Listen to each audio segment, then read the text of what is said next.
Bismillahirrahmanirrahim. Assalamualaikum warahmatullahi wabarakatuh. Berhabar kadasar, halo teman-teman semuanya. Nah, sekarang balik lagi bersama Miss Winda yang juga sering dipanggil Bundol. Sekarang Miss Winda mau cerita tentang culture shock. Kurang lebih keterkejutan keterkejutan budaya ketika aku sampai di Turki. Apalagi nih informasinya ya, aku itu satu-satunya mahasiswa Indonesia yang ada di Adana, yang ada di Cukuroba University dan di Adana gitu. Dan menyelesaikan diri itu sesuatu yang nggak apa ya, bukan hal yang mudah gitu. Oke, kita mulai yang pertama. Sebenarnya buat informasi, sebenarnya aku emang udah suka sama Turki dan aku udah banyak baca informasi tentang Turki dan aku juga sering nanya sama teman-teman aku orang Turki. Turki itu negaranya bagaimana sih dan segala macamnya. Jadi sedikit banyaknya tentunya aku udah punya informasi tentang Turki gitu.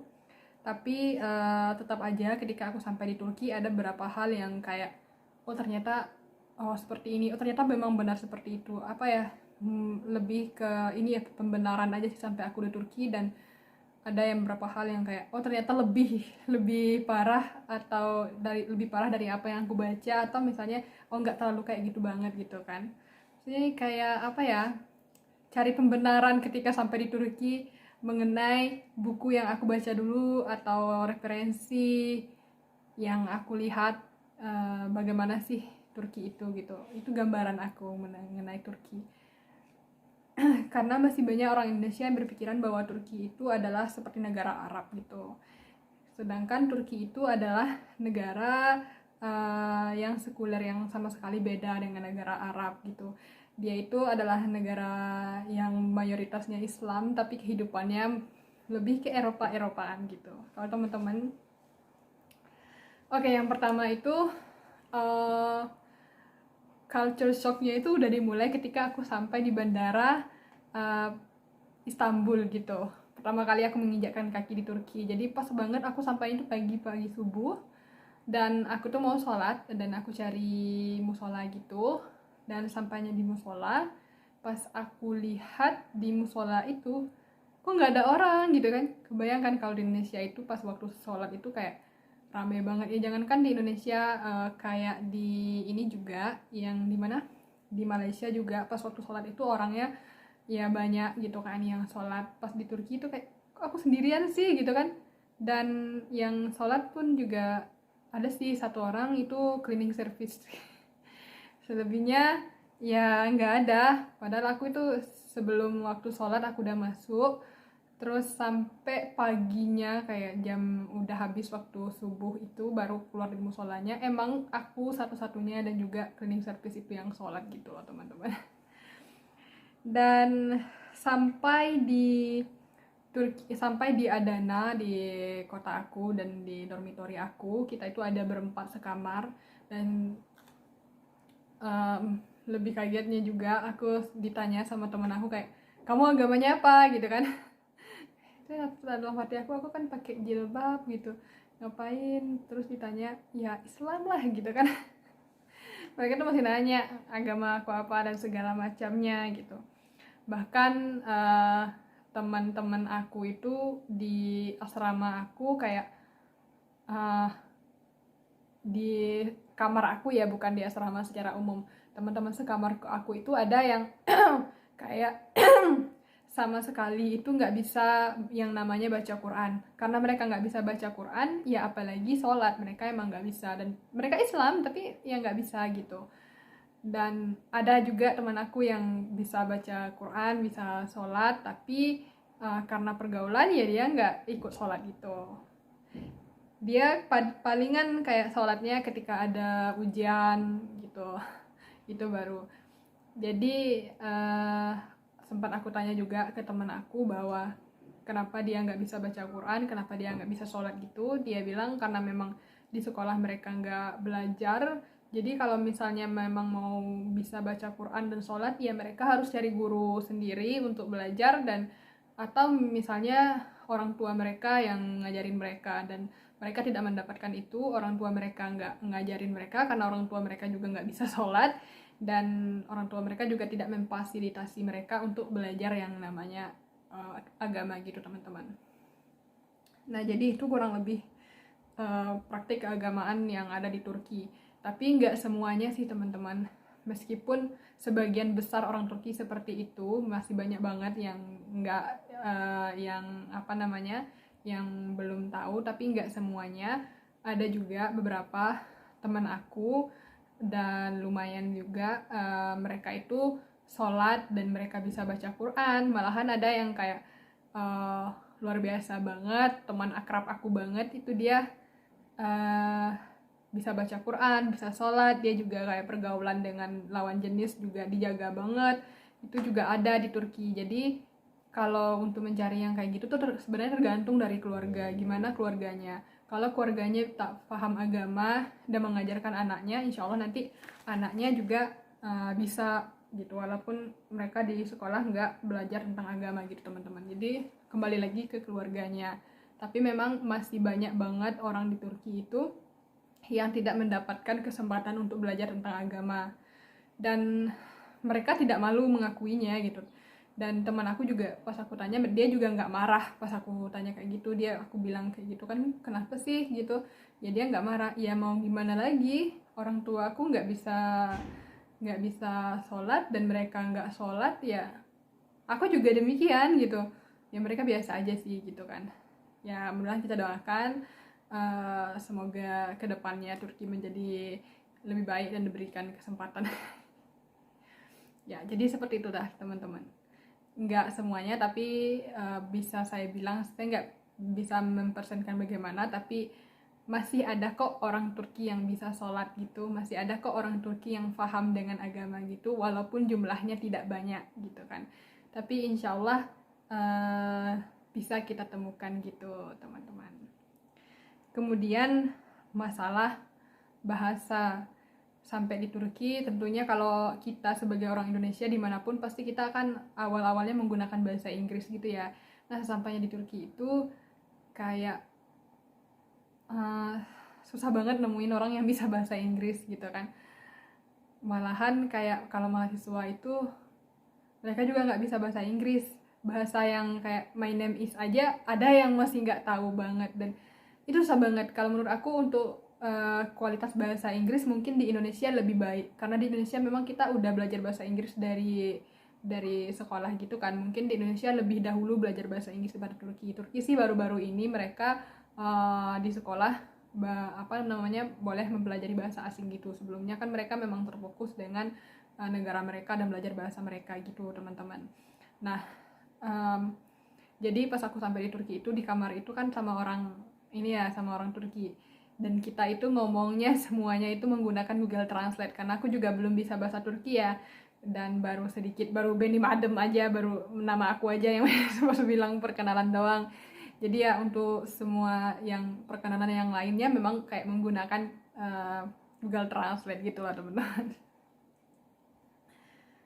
Dan kayak di kampus pun dosen-dosen juga banyak yang nggak bisa bahasa Inggris. Ya di Indonesia sih juga ada sih, lumayan banyak juga gitu kan. Karena memang kekurangan kita adalah sama seperti orang Turki itu kayak kurang prakteknya. Dan orang Turki juga sekarang yang belajar bahasa Inggris juga kurang prakteknya juga sih. Problemnya sih mungkin sama seperti Indonesia, tapi bisa saya bilang lebih mudah menemukan orang Indonesia yang bisa berbahasa Inggris daripada menemukan orang Turki yang berbahasa Inggris. Itu pengalaman aku aja ya teman-teman. Nggak tahu teman-teman di kota lain gimana. Tapi at all I feel like that gitu. Itu di masalah bahasa. Kemudian sosial mereka. Ya walaupun sebenarnya aku tahu bahwa Turki itu adalah negara yang ke Eropa-Eropaan gitu, tapi tetap aja sampai di sini aku masih kaget juga gitu kan. Apalagi aku yang notabene ketika kuliah itu kan di Padang. Kalau teman-teman tahu, Padang itu di bawah-bawah Aceh sedikit, keislaman itu masih kuat banget. Dan kalau misalnya yang kayak non mahram gitu, yang pacaran jalan berdua itu sebenarnya jarang banget. Iya pun kalau mereka jalan berdua mereka itu masih jaga jarak, nggak ada yang namanya kayak pegangan dengan tangan segala macamnya gitu. Nah tapi kalau di Turki sendiri uh, di tempat umum gitu ya itu biasa aja, samalah kayak Eropa gitu, gandengan tangan, pelukan, bahkan ciuman itu ya biasa aja kalau di tempat umum, bahkan di kampus gitu, di taman-taman kayak banyak orang gitu ya biasa aja mereka ngelakuin hal-hal yang kayak gitu gitu kan. Aku yang sebagai orang Indonesia yang nggak terbiasa dengan hal itu kadang ini juga kan, pernah sih aku kayak mau jalan ke ini, mau makan sama teman aku dari Afrika, orang Kenya gitu. Terus tiba-tiba aku bilang astagfirullahaladzim gitu kan, teman aku bilang ngapa aku bilang gitu, aduh mereka ngapain gitu di sana gitu kan. Terus mereka ya biasa aja gitu ya. Terus aku mikirnya oh iya ya bukan Indonesia. Ya awalnya sih pasti kaget juga gitu, dan cara berpakaian mereka juga ya Eropa banget lah gitu kan, Eropa banget. Kalau teman aku bilang ya, teman aku yang kayak yang cowok yang agamanya kuat, kalau mereka dia bilang mereka tuh nggak pakai baju, pakai bikini ke kuliah gitu. Kalau kata temen aku yang agamanya kuat gitu kan, yang paham agama, tanya cewek Turki tuh kalau ke ini ke kampus itu bukan pakai baju tapi pakai bikini gitu. Tapi ya emang ya kayak mereka pakai rok pendek banget, baju yang nampak apa namanya, nampak nampak pusarnya itu ya biasa aja sih di sini gitu. Hojanya juga kayak dosen-dosennya juga kadang-kadang juga seksi juga, biasa aja gitu kan. Walaupun buat kita nggak, buat orang kayak kita nggak terbiasa ya itu budaya mereka gitu, kita harus menghargai. Kemudian selanjutnya masih di sosialnya juga. Jadi orang Turki itu kebanyakan mereka perokok, cewek atau cowok itu perokok. Yang pakai jilbab aja cewek Turki itu masih ngerokok. Percaya nggak? Harus percaya dong. Karena aku sering banget kayak jalan-jalan gitu kan, ada juga sih yang pakai jilbab di sini. Tapi ternyata pas nongkrong ngerokok gitu kan. Dan apa namanya, minum minuman keras itu biasa aja sih di sini gitu. Jadi ada yang kadang sini pakai jilbab itu ya buat ini identitas aja gitu. Kalau di Indonesia sih kayak berjilbab nggak berjilbab kebanyakan sih mereka masih berusaha untuk sholat. Kalau di sini berjilbab nggak berjilbab mereka banyak yang ngerokok gitu. Aku nggak bilang semuanya, tapi memang kebanyakan mereka ngerokok. Kalau misalnya kita bandingin dengan Indonesia, memang lebih banyak orang Turki yang ngerokok gitu teman-teman, termasuk cewek-ceweknya gitu. Kemudian pengetahuan mereka tentang Indonesia, masih banyak banget orang Turki itu yang nggak tahu tentang Indonesia gitu kan. Dan itu yang menjadi ini juga sih, tantangan juga bagi kita Indonesia, menjadi PR juga untuk memperkenalkan Indonesia kepada mereka. Mereka itu masih berpikiran, apalagi di tempat aku, karena banyak banget di Adana itu kan berdekatan dengan Suriah, jadi banyak pengungsi Suriah, banyak juga pengungsi dari Afghanistan. Kadang kan mereka juga ngirain aku itu kayak pengungsi gitu. Jadi karena mereka itu kayak beberapa orang, sebenarnya banyak orang yang nggak suka sama pengungsi di sini. Kadang kan mereka tuh kayak menyamaratakan semua orang asing sebagai pengungsi, jadi hal yang nggak enak juga kan gitu kan. Padahal aku di sini belajar gitu. Mereka pertama aku datang sini, aku ditanyain sama teman sekamar aku gitu, Indonesia itu di mana? Di Afrika ya? Aku bilang bukan, Indonesia itu di Asia. Terus aku tunjukin gitu, kenapa kamu sampai di sini? Dan mereka tuh sering nanyain pertanyaan yang nyeleneh banget gitu, ketahuan banget kayak pengetahuan mereka itu kurang banget masalah kayak geografi gitu. Nanya, di Indonesia nggak ada universitas yang kok kamu sampai kuliah di sini? Pertanyaannya kayak gitu. Terus kayak di Indonesia ada apa? Mobil ada nggak? Bahkan ada orang-orang tua yang pernah nanya kayak ke aku kayak gini, di Indonesia ada tomat nggak gitu kan. Itu kan kayak pertanyaan yang lucu banget ya sebenarnya gitu. Tapi kalau mungkin bagi sebagian orang kayak pasti ada yang kalau nggak bisa nahan emosi mungkin udah marah gitu, kayak lu remehin banget nih negara gue gitu kan. Dan memang sih mereka tuh suka kayak pertanyaan nyeleneh yang buat orang Indonesia kadang itu nggak sopan. Malah sering ada yang bilang kayak gini, Indonesia tuh negara miskin ya, sering dibilang kayak gitu kan. Maksudnya aduh, pertanyaan ini kok gitu pertanyaannya gitu kan. Buat mereka sih itu biasa aja gitu ya, tapi kalau buat kita sih nggak sopan gitu. Dan ada juga yang nanya, dan ini yang paling sering banget orang Turki nanya, kamu Islam nggak gitu kan. Itu sering terjadi ya kalau di Indonesia itu terkadang itu nggak sopan gitu. Emang sih pertanyaan-pertanyaan nyeleneh orang Turki itu kadang bikin senyum-senyum sendiri juga. Bagi yang nggak bisa nahan emosinya pasti udah marah. Ya ada sih beberapa yang kayak gitu, tapi kalau aku masih coba buat ngerti walaupun di hati kayak duh gimana ya gitu. Dan mereka tuh masih berpikir kayak orang-orang Asia itu bukan negara yang kayak masih negara yang kelas bawah gitu. Kalau misalnya kita bilang aja kita dari Amerika atau Eropa gitu, aduh mereka pasti bakal langsung ini banget ya, bakal suka banget gitu orang Amerika, Eropa gitu. Tapi kalau bilang dari Asia tuh kayak ya memang masih banyak banget orang Turki yang kayak menganggap remeh gitu. Ya emang nggak semuanya tapi masih ada gitu. Dan aku sering ketemu yang kayak gitu. Terus selanjutnya masalah makanan. Nah, kalau masalah makanan di sini sebenarnya kalau lidah aku sih termasuk lidah yang paling cepat untuk beradaptasi gitu kan. Paling cepat untuk menerima makanan-makanan lain. Tapi masih aja, tetap aja sih gitu. Karena aku yang orang Sumatera ini, khususnya orang Kerinci ini yang suka pedes banget.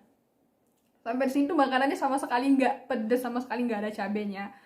Dan mereka itu bikin makan pakai salsa apa atau uh, pakai ini ya, pakai saus tomat doang itu bikin lidah aku nggak kuat buat makan gitu, kayak makan tuh buat hidup aja lah gitu.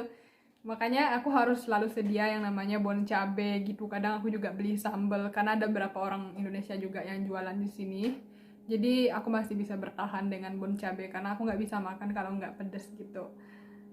Dan selanjutnya makanan mereka itu juga tidak ada rempahnya. Jadi buat orang yang ya kita khususnya Indonesia yang penyuka rempah, bukan cuma Indonesia ya, orang-orang teman-teman aku yang dari ini juga, yang dari India juga bilang kayak gitu, orang Turki tuh masaknya nggak ada rempahnya, nggak ada rasanya. Ya mungkin Indonesia dengan India negara yang ini ya, yang cocok kalau kita masak itu cocok karena kita tuh suka pakai rempah-rempah, bawang segala macamnya, jadi cocok lah gitu.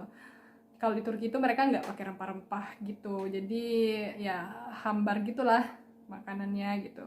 Tapi nggak buat mereka tuh udah enak banget gitu.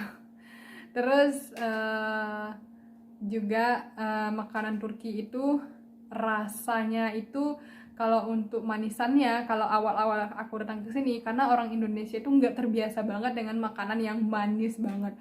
Manis itu manis gula pasir gitu kan, udah bikin makanan misalnya kayak baklava apa gitu, mereka itu udah bikinnya ditaburin gula gitu, terus pas udah masaknya ditaburin air gula lagi, dan itu manisnya manis banget, semanis-manisnya.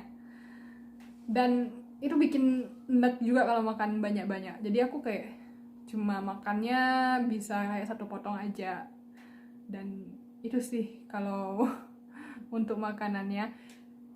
Tapi beberapa makanan Turki ada sih yang sesuai dengan lidah Indonesia. Ini bukan yang nggak enak ya makanan Turki, tapi nggak sesuai dengan lidah kita karena kita itu orang asing yang apalagi dari Indonesia yang terbiasa dengan rempah-rempah yang banyak gitu. Jadi sampai sini dengan makanan yang minim rempah dan nggak pedas itu ya nggak bisa menyesuaikan juga. Tapi sejauh ini sih aku udah bisa nerima makanan Turki dan aku juga suka beberapa makanan Turki di sini, dan ya alhamdulillah bisa bertahan sampai sekarang. Itu sih untuk culture shocknya. Yang ini untuk aku ceritain yang negatif dulu, nanti yang positifnya kita bahas di video selanjutnya. Oke teman-teman, assalamualaikum warahmatullahi wabarakatuh. Makasih semuanya.